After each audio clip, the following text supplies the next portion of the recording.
देवियों और सज्जनों, does God exist?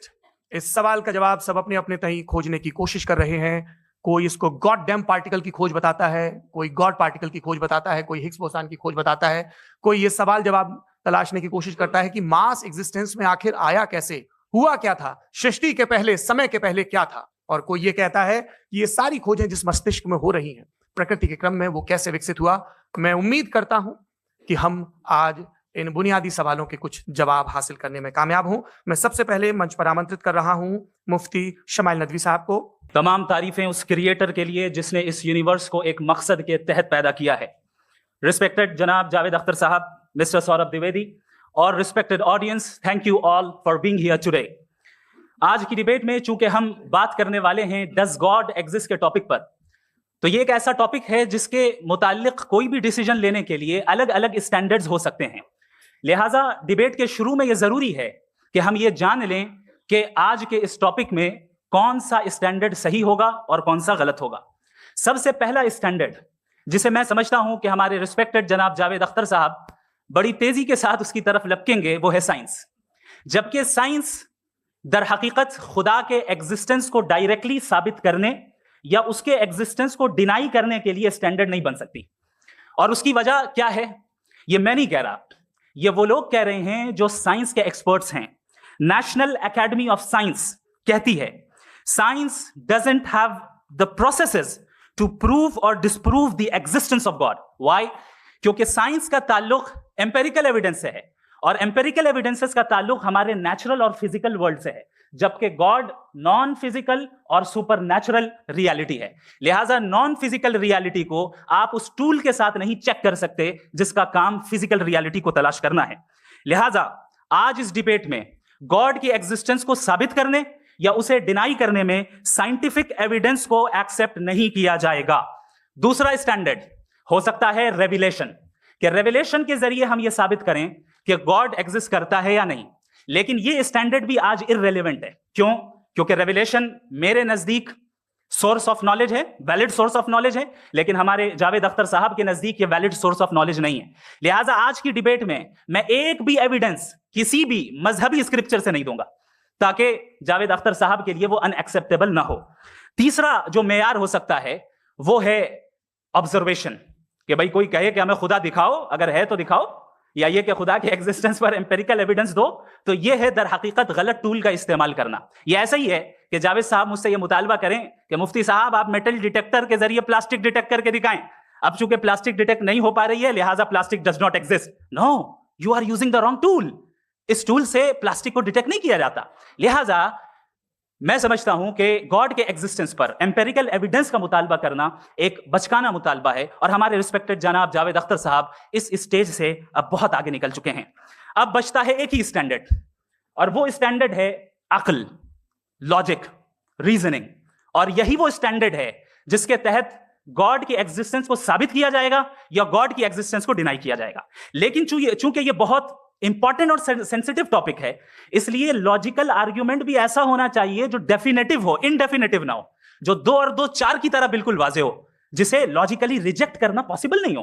For example हम कहें हमारे रिस्पेक्टेड मिस्टर सौरभ साहब, ये एक इंसान है और तमाम इंसान कॉन्शियस बीइंग है। लिहाजा नतीजा क्या निकला, हमारे सौरभ साहब भी कॉन्शियस बीइंग है। क्या ये इनडेफिनेट आर्ग्यूमेंट है या डेफिनेट आर्ग्यूमेंट है? ये डेफिनेट आर्ग्यूमेंट है। ये 2 और 2 की तरह वाजे है, इसमें किसी तरह जो है लॉजिकली इसको रिजेक्ट नहीं किया जा सकता। तो अगर आज हमारे जावेद अख्तर साहब ऐसी कोई अकली दलील और लॉजिकल एविडेंस दें खुदा के ना होने पर जो डेफिनेट भी हो, तो मैं ये ऐलान करता हूं कि यकीनन मैं उस एविडेंस को कबूल करूंगा और उस पर गौर करूंगा।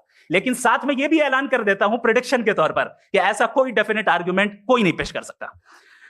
दलील हम देंगे और डेफिनेटिव दलील देंगे, लॉजिकल दलील देंगे, ऐसी दलील देंगे जो एंटायर एथिस्टिक वर्ल्ड उसे रेफ्यूट नहीं कर सकती।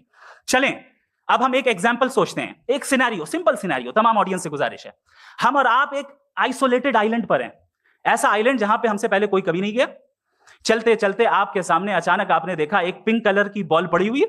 सबसे पहला सवाल आपके जहन में क्या आएगा कि ये बॉल यहां क्यों आई, कैसे आई, ये पिंक कलर की ही क्यों है? कोई और कलर भी हो सकता था, ये इसी शेप में क्यों है? कोई और शेप भी हो सकता था। नेचुरली आप इस तरफ पहुंचेंगे कि कोई ना कोई है जिसने इन स्पेसिफिक प्रॉपर्टीज के साथ इस बॉल को बनाया है और यहां पे रखा है।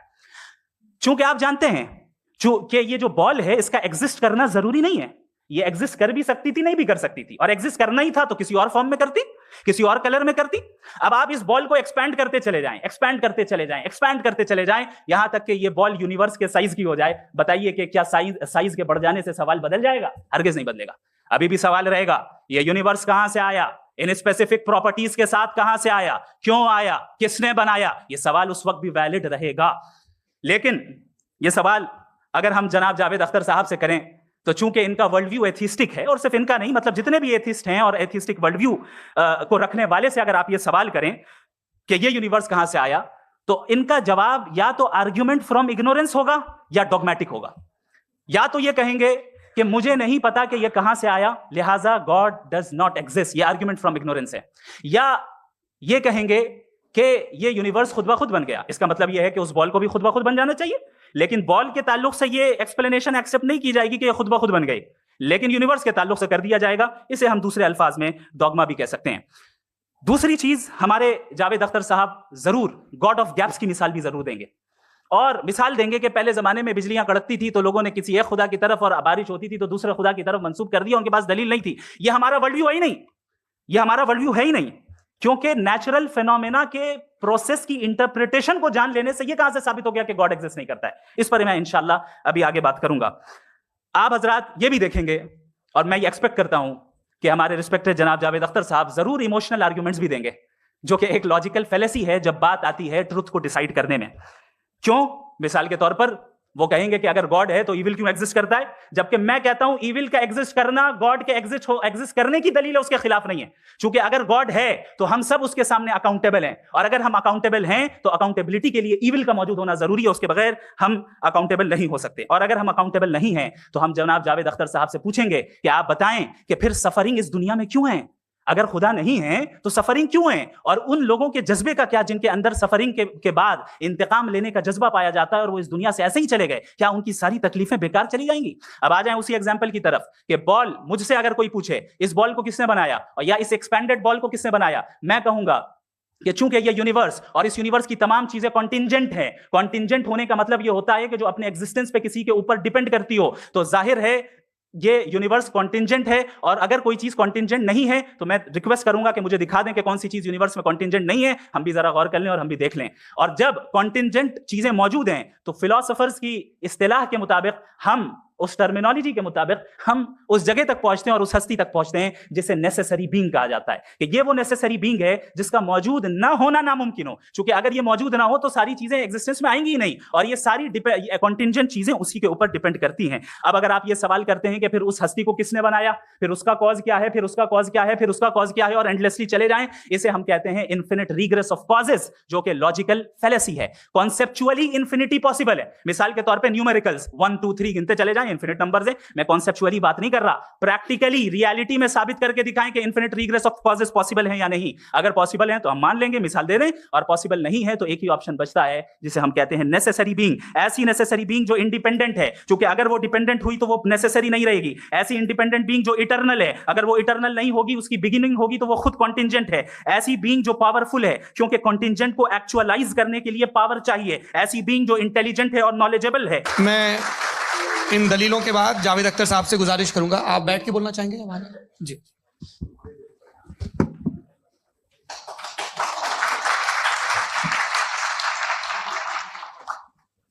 पहले तो मैं मुफ्ती साहब को एक अच्छी खबर देना चाहूँगा कि मेरी नॉलेज साइंस के बारे में बड़ी मामूली है, तो आप फिक्र न करें उसकी, लेकिन कुछ कॉमन सेंस है मुझ में। देखिए, ये खुदा का तस्वुर कोई नया तस्वुर नहीं है, ये सदियों से रहा है।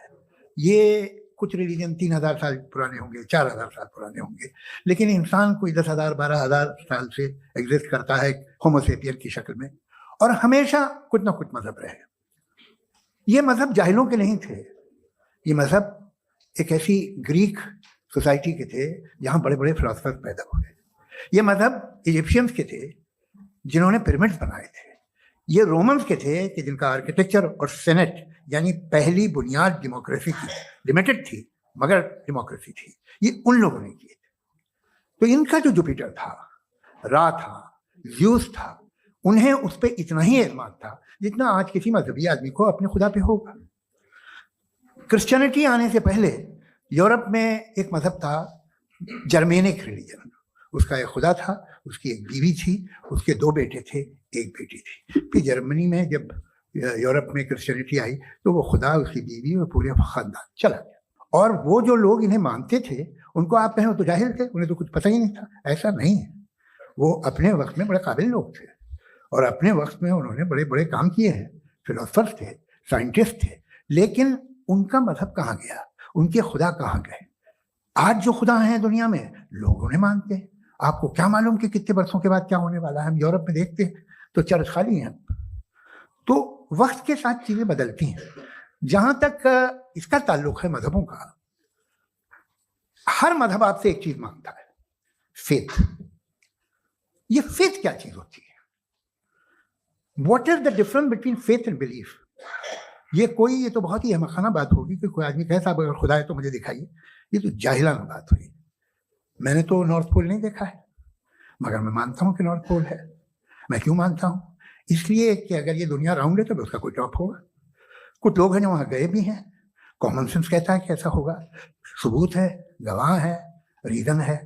तो ये मेरा फेथ नहीं है। तो फेथ में और बिलीफ में डिफरेंस क्या है? जो मजहब मांगता है आपसे, हर मजहब फेथ मांगता है। फेथ का मतलब ये है कि ना कोई गवाह हो, ना कोई सबूत हो, ना कोई रैशनल हो, ना कोई लॉजिक हो, ना कोई प्रूफ हो, मगर तुम एक बात को मानो। ये है फेथ। वरना बिलीफ होता। अगर इसमें कुछ भी सबूत होते, गवाह होते, तो फिर इसे आप बिलीफ कहते हैं। जैसे मेरा बिलीफ है कि नॉर्थ पोल है, मेरा फेथ थोड़ी है। फेथ इन तमाम शर्तों को रद्द करता है। तो फिर स्टुपिडिटी क्या है? अगर मैं एक बात इसे मानूं जिसकी ना कोई लॉजिक है, ना कोई रैशनल है, ना कोई प्रूफ है, ना कोई गवाह है, ना कोई सबूत है, और मैं उसे मानूं, तो ये स्टुपिडिटी होगी। इसे ही भाई कल को मैं यकीन कर लूं कि एलॉन मस्क जो है मेरा भाई है, तो मुझे इंतहाई खुशी होगी, सुकून भी बहुत मिलेगा मुझे। लेकिन और कहे भाई क्यों मानते हो, क्या सबूत है? भाई वो तो अमेरिकन है और तुम तो इंडियन हो, वो तो नस्ल अलग है, तुम्हें कभी मिले भी नहीं। साहब देखिए मेरा फेथ है, इस पे बात नहीं किया। फेथ का मतलब ही यह है कि आप प्रूव नहीं कर सकते। अगर आप प्रूव कर सकते हो तो फेथ की जरूरत ही नहीं, फिर तो आप बात करेंगे, आप कितनी बहस कर लीजिए। अल्टीमेटली दुनिया का हर मजहब फेथ पे टिका है, और फेथ का मतलब है एक ऐसा यकीन जिसका कोई सबूत, कोई गवाह, कोई रैशनल नहीं। अब आप ये कहें, क्या आप ये क्यों कह रहे हैं कि साहब ये कायनात किसने बनाई? कमाल ये है कि आपने बताया कि एक आइलैंड पे गए और एक बॉल देखी। आपने ये नहीं कहा कि आइलैंड किसने बनाया, आपको सिर्फ बॉल पे हैरत हुई। हमने आइलैंड पे हमने हैरत नहीं की, होते हैं आइलैंड।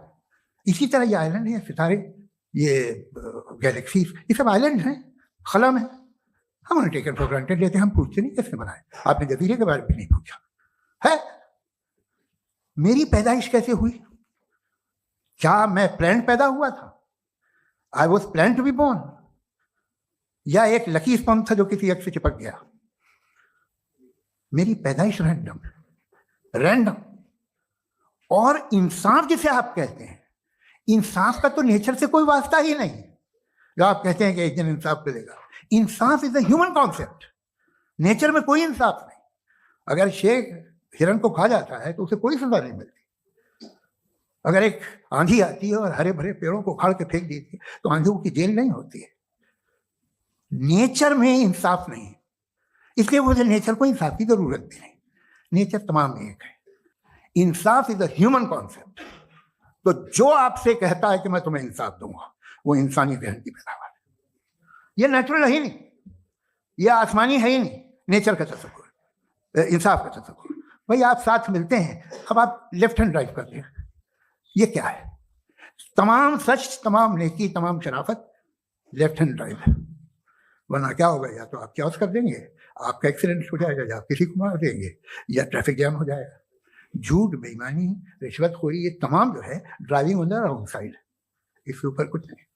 ये तो हमने बनाया, जैसे हमने लेफ्ट हैंड ड्राइव बनाई है। ये कॉन्सेप्ट ऑफ इंसाफ जो है ये हमारा है, इसका नेचर से कोई वास्ता नहीं। शेर खा जाता है हिरन को, उसे जेल होती है क्या? कुछ भी नहीं, है ही नहीं।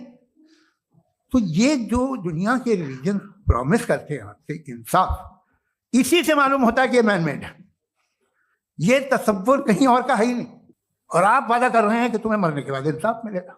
The very fact that religion demand faith, इसका मतलब है कि उनके पास जस्टिफिकेशन नहीं है। अच्छा साहब, फिर रिलीजन अगर मॉडरेशन में है, कोई सा भी नहीं, वो आप में कुछ खूबियां भी पैदा करता होगा, देखिए उससे ये फायदा है वो फायदा है। अल्कोहल जो है वो ज्यादातर दवाओं में यूज होती है, और एक सर्वे किया गया था अमेरिका में कि लॉन्जेटिविटी किन लोगों की है, तो एक तरफ वो लोग थे जो शराब पीते ही नहीं थे, और एक तरफ वो थे जो एक बोतल शराब रोज पीते थे। सबसे ज्यादा लंबी उम्र उनकी है जो 2 पैग नाप के शराब पीते हैं और खाना खाते हैं। मगर हम शराब को बुरा समझते हैं, मैं भी बुरा समझता हूँ। क्यों? ऐसा होता नहीं। कुछ चीजों में आदत होती है कि वो बढ़ती है। आज तक में एक आदमी दूध पीता है, आप 10 साल बाद भी मिलेंगे तो एक ही गिलास पीता होगा। ऐसा नहीं होता सुबह से दूध पीता रहता है। मिल्कोहलिक मैंने नहीं देखे, अल्कोहलिक होते हैं।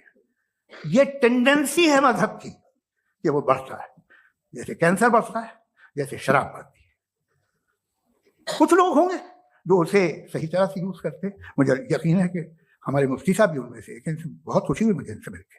लेकिन कितने लोग हैं कि आज आप देखते हैं दुनिया में जो तबाहियां हैं, इनमें कितना हाथ है उन लोगों का जो बिलीवर कहते था मजहब ये नहीं कहता, ना कहता होगा, मगर जब ये मजहब पीते हैं तो ऐसे बिहेव करते हैं। थोड़ा सा अगर हो तो शायद बहुत अच्छी बात, लेकिन शराब थोड़ी सी नहीं रहती, उसमें टेंडेंसी है। पहले थोड़ा सा अगर 2-3 कैंसर के सेल हो ना बॉडी में तो आदमी सिम रहेगा, लेकिन वो 2-3 सेल नहीं रहते, वो मल्टीप्लाई होते हैं। जावेद साहब, टाइम पूरा हो गया। टाइम हो गया, लो बस बात खत्म हो गई। अच्छा, मुझे कुछ और कहने को था भी नहीं।